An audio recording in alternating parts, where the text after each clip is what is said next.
escogido por Dios. Un pueblo bienaventurado. No somos el mejor de los pueblos.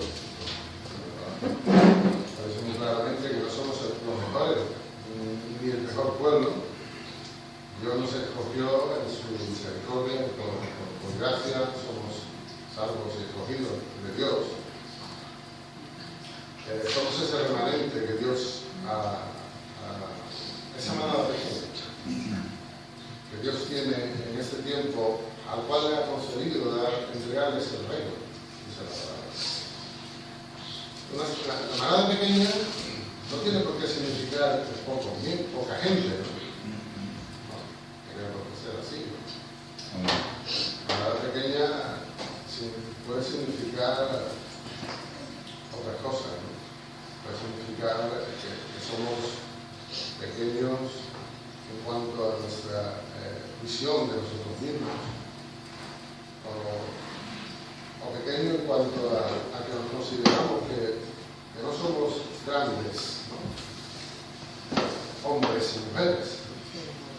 Pablo fue un apóstol, un gran apóstol, ¿no? Diríamos. Sin embargo, su nombre significaba pequeño. Pequeño.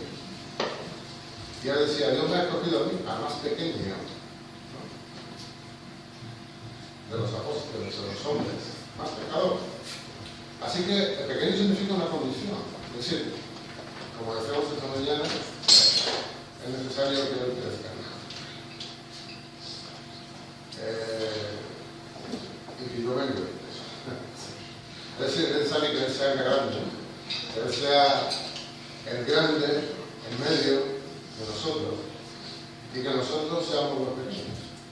Esa es la manera que Dios a la que Dios le ha prometido que va a entregar el reino. Una manera pequeña.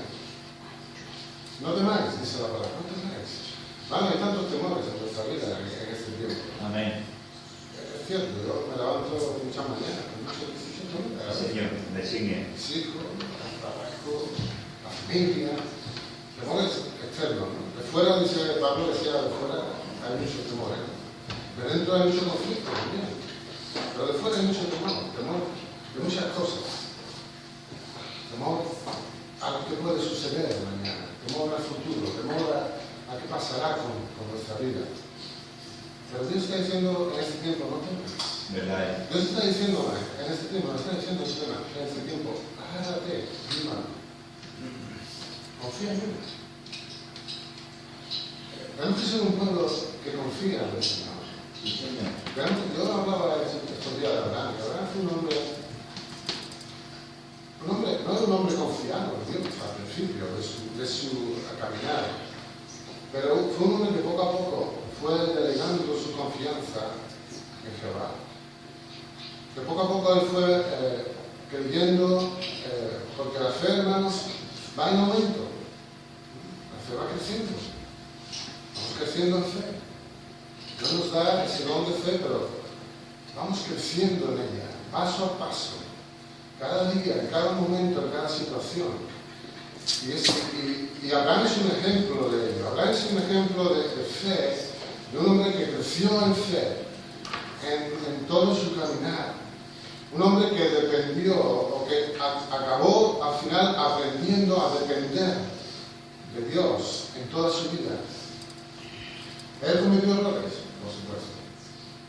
Hizo cosas que no debía haber hecho, sí, también. Pero igualmente nos pasa a nosotros. Cometemos errores, hacemos cosas que no deberíamos o que no debemos de hacer. Pero eso no nos descalifica, hermanos. No nos descalifica siempre y cuando reconozcamos nuestro error. Y entonces nos volvamos de ese error y nos arrepintamos, ¿no? Dios está todavía en su paciencia esperando a que tú y yo seamos perfectos como Él es perfecto.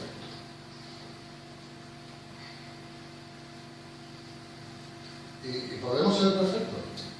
Sí, podemos ser perfectos. Perfectos en nuestros pensamientos,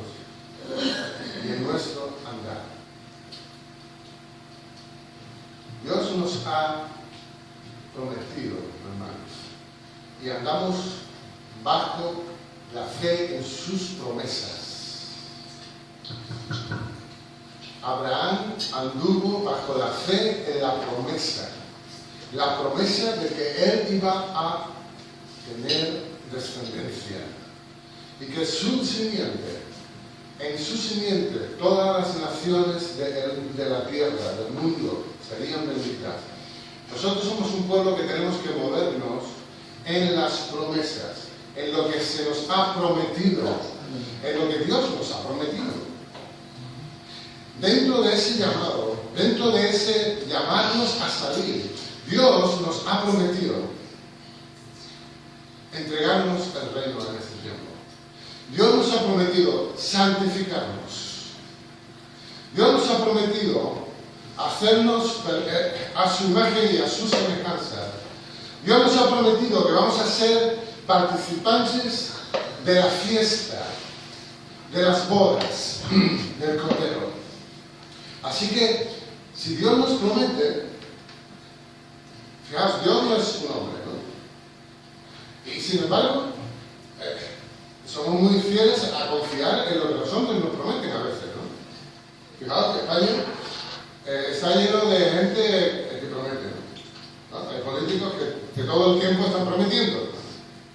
Aquí ha habido políticos que han prometido trabajo, que han prometido prosperidad, que han prometido y que siguen prometiendo cosas, que siguen prometiendo que van a sacar a España de esta crisis, que siguen prometiendo que van a dar trabajo a aquellos que todavía no tienen trabajo, que siguen prometiendo que las arcas van a ser llenas de dinero, que no sé dónde lo van a conseguir. Siguen prometiendo cosas y la gente sigue confiando en las promesas del hombre. Los hombres prometemos, pero no siempre cumplimos nuestras promesas, ¿o sí? No. Porque uno podría decir, hombre, es que no soy perfecto. Es verdad, no somos perfectos, por lo tanto, a veces no podemos cumplir lo que decimos. Pero Dios no es un hombre. Hermanos, Dios no es un hombre. Dios ha dicho que Él lo hará y Él lo va a hacer. Porque no es hombre para mentir. Porque los hombres basan sus promesas en la mentira muchas veces. Con el fin de conseguir algo. Con el fin de conseguir los políticos los votos. Con el fin de conseguir aquellos que quieren conseguir a una muchacha, conseguir a esa muchacha. Aquellos que, con el fin de conseguir algo. El hombre promete. Pero Dios nos ha prometido grandes promesas con el fin, hermanos, con el fin de hacernos herederos de su naturaleza y de esas promesas. Ese es el fin. Que sus promesas se cumplan en nosotros. Amén. Así que Dios no es un hombre para mentir. No es un hijo de hombre para arrepentirse de lo que ha prometido. La palabra dice que Él ha prometido por dos cosas inconmovibles. Por el cielo y por Él mismo. Así que por esas dos cosas, Dios no puede nunca echarse atrás en sus promesas. Dios va a cumplir lo que Él te ha prometido. Amén. Que va a hacer, hermanos. Dios le dijo a Abraham que en Él iban a ser benditas todas las naciones en su simiente. Y Dios lo cumplió. El problema no está en Dios. El problema está en nosotros. Porque Dios cumple lo que dice siempre. Pero nosotros no tenemos la paciencia suficiente para esperar en las promesas de Dios.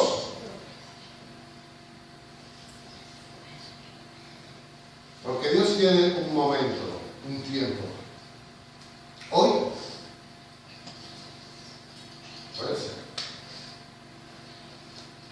ser. Pero ¿y si no es hoy?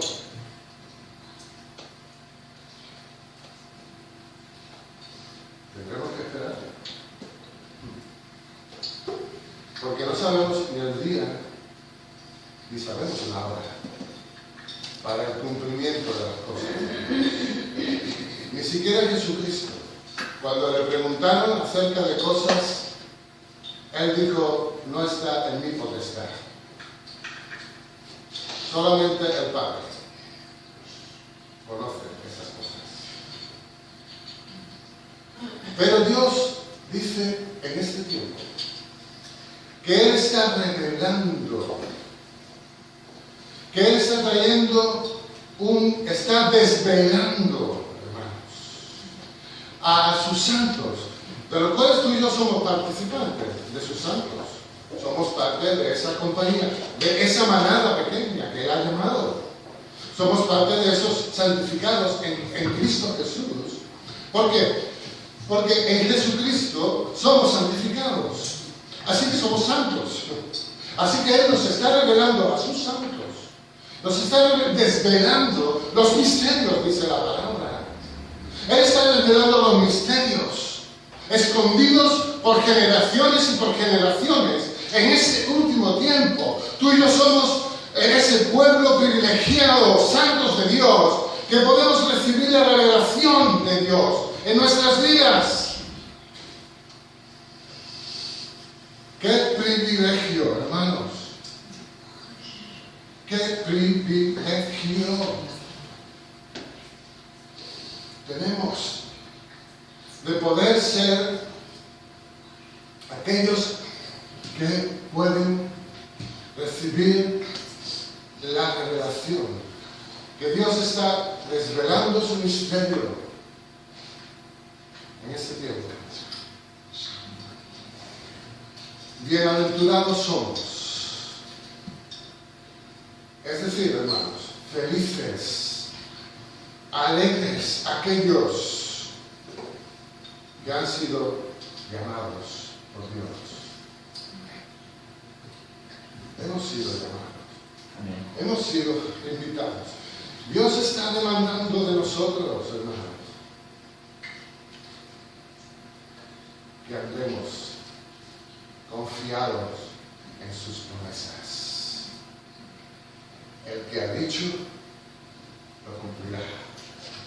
Y no tardará, sino que vendrá pronto, súbitamente. Él se manifestará en medio de su iglesia. Vendrá a su templo. Así que si tú tienes la revelación, así que si yo tengo la revelación, en este tiempo Dios nos está desvelando su misterio. Corre. Corre. Lleva esta revelación. Lleva este misterio en tu vida. Corre significa sigue hacia el propósito, sigue hacia la meta. Eso significa corre, sigue adelante, no te pares. Si tenemos en este tiempo la posibilidad de poder recibir la revelación de Dios, no te pares, sigue adelante, corre con ella hasta el final. Pero no, esta carrera no es solo mía. Yo no corro solo en esta carrera. Tú corres conmigo y yo corro contigo. Esta carrera es de un cuerpo. Es una carrera de muchos miembros. Es una carrera de un pueblo. Tú y yo estamos corriendo juntos esta carrera, hermanos. Tú y yo tenemos que animarnos en esta carrera uno al otro, en la fe, a las buenas obras. Tú y yo tenemos que correr juntos esta carrera hasta el final. Otros se unirán a ella. Otros vendrán, otros se unirán a esta carrera en el punto del recorrido que Dios quiera que se unan. Pero al final de esta carrera, el premio de esta carrera es el mismo para todos. Es nuestra salvación completa. Dios va a permitir que otros se unan más tarde. De hecho, Dios lo permite así. Cuando Dios habla acerca de esos hombres que Él llama a sus vidas, Y Él llama a un grupo de hombres que en diferentes horarios del día Él está llamando gente. Dios es soberano. No quiere decir que porque tú y yo llevemos 10, 20, 30 o 40 años en el Señor, tengamos que recibir más que aquellos que llevan menos tiempo en el Señor. Vamos a recibir lo mismo. Vamos a recibir la misma recompensa. Algunos de los trabajadores que estaban allí le sirvieron a su Señor que, ¿esto cómo puede ser? Si esta gente lleva aquí trabajando mucho menos horas que yo. Y Dios le dijo, un momento, yo soy el Señor, yo soy el jefe aquí. ¿Tú me vas a decir a mí que tengo yo que pagar? ¿Qué si yo quiero dar a ellos lo mismo que te di a ti? No importa. Muchos se unirán a esta manada. Pero el pago, la paga de esta carrera, de este trabajo como trabajador en la vida del Señor, como soldado en los ejércitos del Dios Todopoderoso, la paga es la misma para todos, hermanos. Es la vida eterna. La misma. Así que yo me voy a agarrar al premio. Y voy a fijar mis ojos en el premio, hermanos. Si me fijo a la derecha o a la izquierda, si me fijo en fulanito, en sertanito, si me fijo en el hermano tal, en el hermano cual, si me fijo en lo que pasó ayer, estoy retrasándome en la carrera. Estoy entreteniéndome en el camino. Mi visión, mis ojos tienen que estar en la meta. Y la meta, el premio, es la vida eterna. Como fin de todo, obtener la vida eterna. Ese es el fin, hermanos. ¿Eso es lo que queremos? Pregunto, ¿es lo que queremos? ¿Obtener la vida eterna? ¿Eso es lo que todos queremos? Todos aquellos que nos llamamos cristianos, creyentes, seguidores del Señor y de Dios, ¿cuál es nuestro fin? ¿Cuál es el objetivo de estar en el Señor? ¿Qué queremos obtener? ¿La vida eterna? Pregunto, hermanos, ¿queremos eso? ¿O queremos otras cosas? ¿O nuestros objetivos son, o queremos obtener otras cosas? Queremos obtener gloria, queremos obtener lugares, queremos obtener posición, queremos obtener nombre, ¿qué queremos? Si queremos obtener la vida eterna, hermanos, tenemos que fijar nuestra visión en la meta. Al final de este camino, obtendremos la vida. ¿Por qué? ¿Por qué? Porque Él lo ha prometido.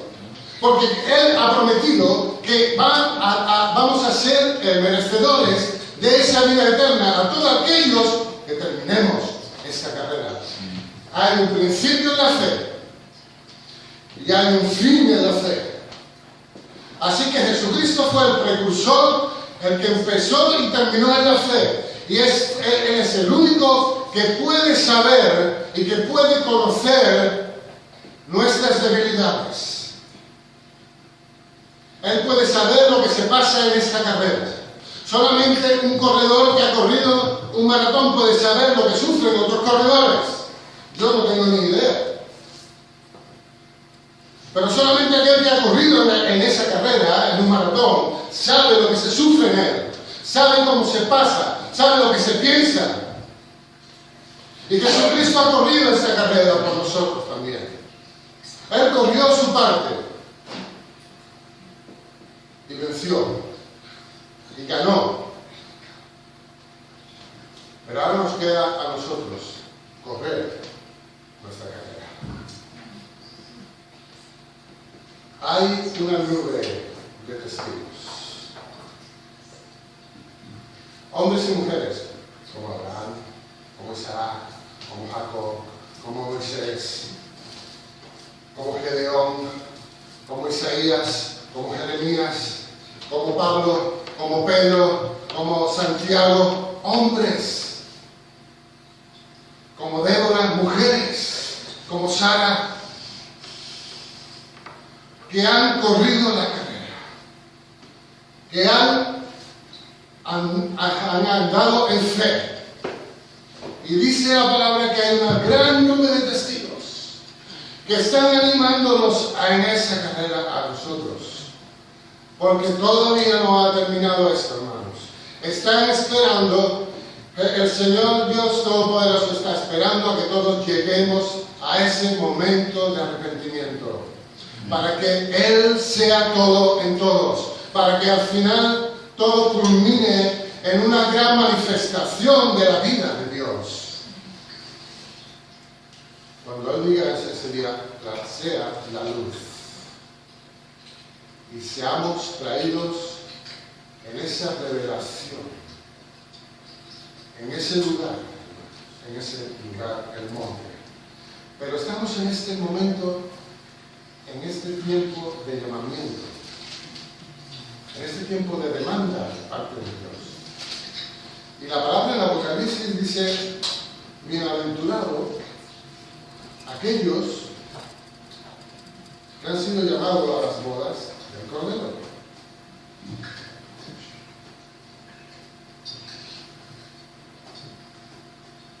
Dice, gozaos, gocémonos y alegrémonos y démosle gloria,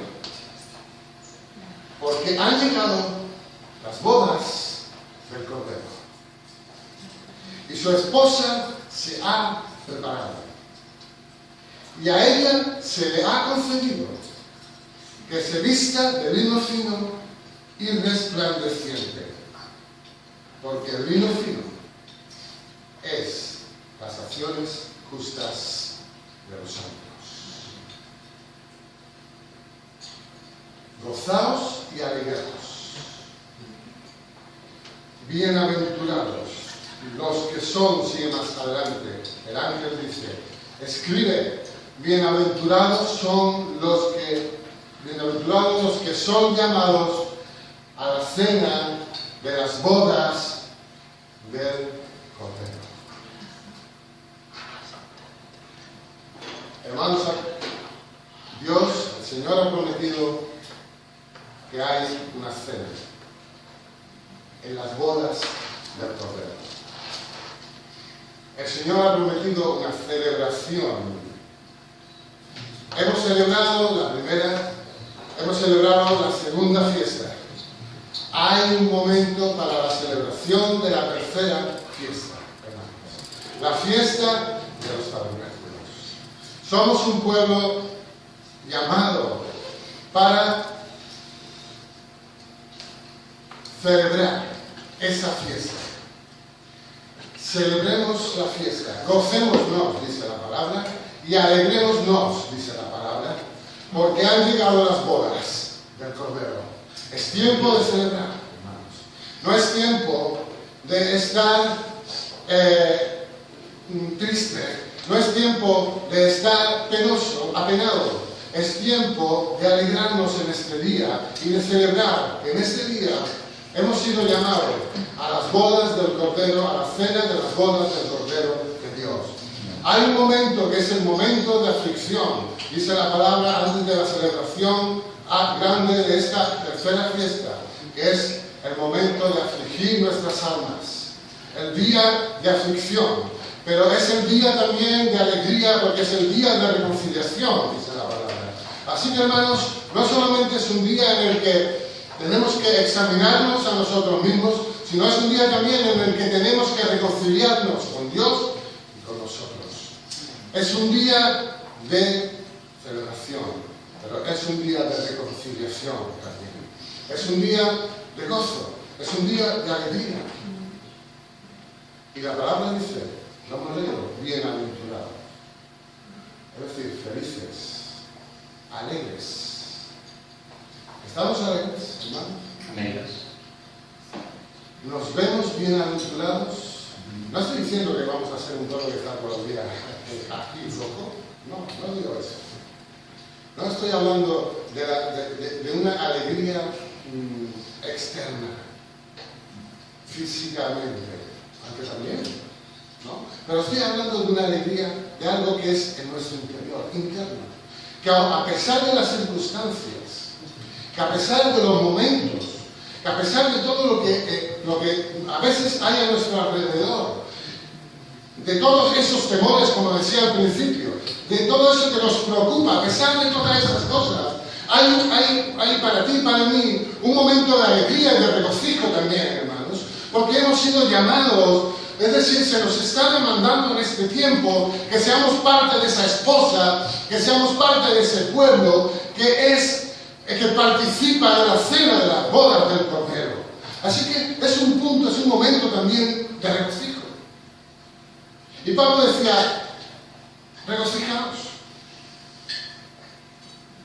Aunque yo os digo, aunque Pablo decía, no entregaros a vuestra carne, haced morir lo terrenal en vosotros. Pero también le decía, regocijaos. Otra vez os digo, regocijaos. Amén. Y yo, hermano, en este tiempo digo, regocijémonos, alegrémonos. Sí, Señor. Hemos sido invitados a ser partícipes de una fiesta. La gran y última fiesta. Las bodas del Cordero de Dios.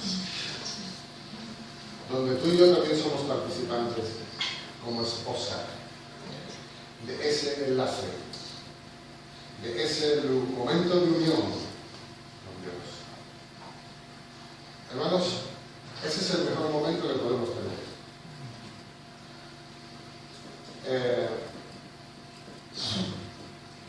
En esta sociedad, los hombres nos asociamos y nos unimos, ¿no? La gente se asocia y se une para hacer fuerza, para sentirse algo mejor, con alguien que habla lo mismo que él habla y piensa lo mismo que él piensa. Nos asociamos, ¿no? A veces hay matrimonios que se asocian porque son muy parecidos en sus gustos, en lo que piensan, en lo que les gusta, y dicen, bueno, somos compatibles. Y se unen, ¿no? Y vienen a unir. Y la gente se asocia en partidos políticos porque son semejantes a sus ideales políticos, ¿no? Así hay una forma de unión y de sociedad en este mundo. Porque les une algo, algún punto, un punto que les lleva a esa unión, a unirse a él. Pero Dios nos ha llamado a nosotros.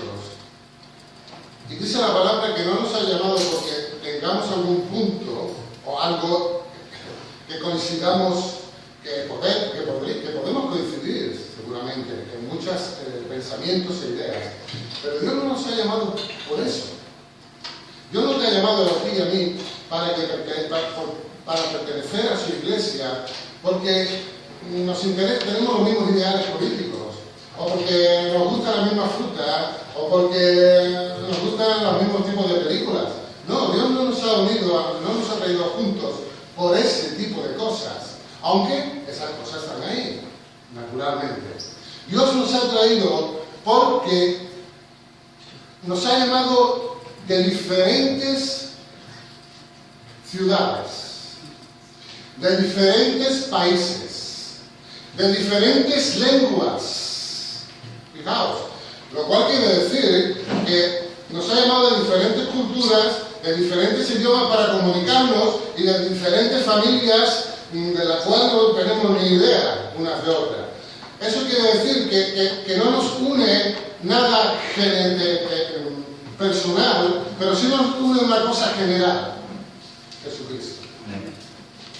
Nos ha llamado porque en Jesucristo, en Él, hay una verdadera comunión. En Él hay una verdadera unión. Y entonces, cuando tú y yo, como creyentes, venimos a Jesucristo y venimos dentro de una iglesia, no tenemos que buscar, o no deberíamos de buscar, aquellas cosas naturales que nos unen, sino deberíamos de buscar aquellas cosas en el Señor, en el Espíritu, que nos unen, porque esos son vínculos que nos hacen mucho más fuertes. Y eso dice la palabra, esos vínculos, nada lo podrá romper. Las asociaciones, las sociedades, llega un punto en que, yo he pertenecido a una sociedad por muchos años, casi más de 10 años, y finalmente, la sociedad que yo tenía con ese otro hombre, con esa otra persona de la sociedad, se rompió. No duran eternamente, hermanos. Pero si tú y yo, nuestra unión es en Cristo, era prometido, y hemos dicho que sus promesas son sí y amén, ¿o no? Era prometido que esa unión permanecerá para siempre. Si somos uno en Él, es decir, si venimos a ser, si somos unidos como uno en Él, nada, absolutamente nada, nos podrá apartar, nos podrá separar, dice la palabra, nos podrá separar. Cuando hoy en día todo se separa, todo se divide y se subdivide, Dios lo que hace es unir cada vez más. Cuando estamos en Jesucristo. En Él, tú y yo somos uno. En Él, tú y yo podemos movernos, tú y yo podemos ser uno en Él. Hermanos, esa es la unión. Y Dios va a traer una unión después juntamente con la esposa. Él se va a unir a su esposa, a la iglesia, en esa tremenda ceremonia celestial, las bodas del Cordero, donde Él se unirá con su iglesia, con su esposa, por la eternidad. Porque esa unión es una unión para la eternidad, hermanos. Nos vamos a unir con nuestro Señor eternamente, para toda nuestra vida. ¿Eso es lo que queremos? Sí. Una unión eterna. Pues hermanos, bienaventurados somos. Aleluya. Alegrémonos, dice Apocalipsis, que es el último libro de la Biblia, que habla de lo que ha pasado, de lo que está pasando y de lo que va a pasar. Bienaventurados. Gocémonos y alegrémonos, dice la palabra. Y además, sobre todo, démosle gloria a nuestro Dios. A Él sea la gloria, el imperio de los siglos de los siglos. Amén. ¿Qué somos nosotros? Una manada pequeña. ¿Qué somos? Los más pequeños, hermanos. No nos creamos que somos muy grandes. Somos los más pequeños de los llamados de Dios. Pero Dios nos va a exaltar en ese momento, en ese lugar. ¿Qué es ser humilde? Fijaos, es muy fácil esa definición. Ser humilde es darle gloria a otro. ¿Simple? ¿No? Ser humilde no es decir que pobrecitos soy, que pena de mí, que yo, pobre de mí. Eso no es ser. Podemos hacer eso y ser una persona la más antigua de todas. Un pobre indigente no quiere decir que sea humilde. Es un pobre. ¿Sí? Ahí estamos de acuerdo. Pero puede ser la persona más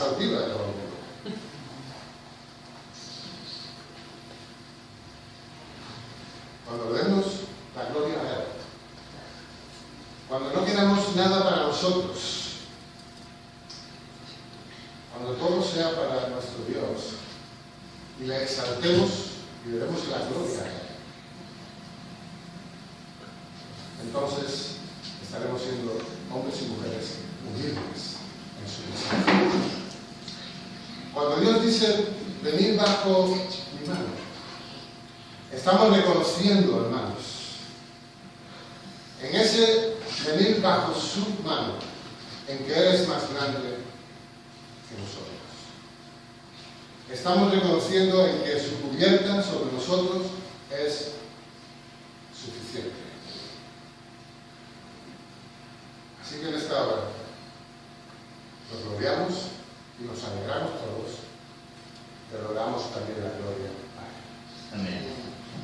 Escribe, bienaventurados son los que son llamados a la cena de las bodas del Cordero. Habré mucho más que hablar, pero no quiero tampoco alargarme.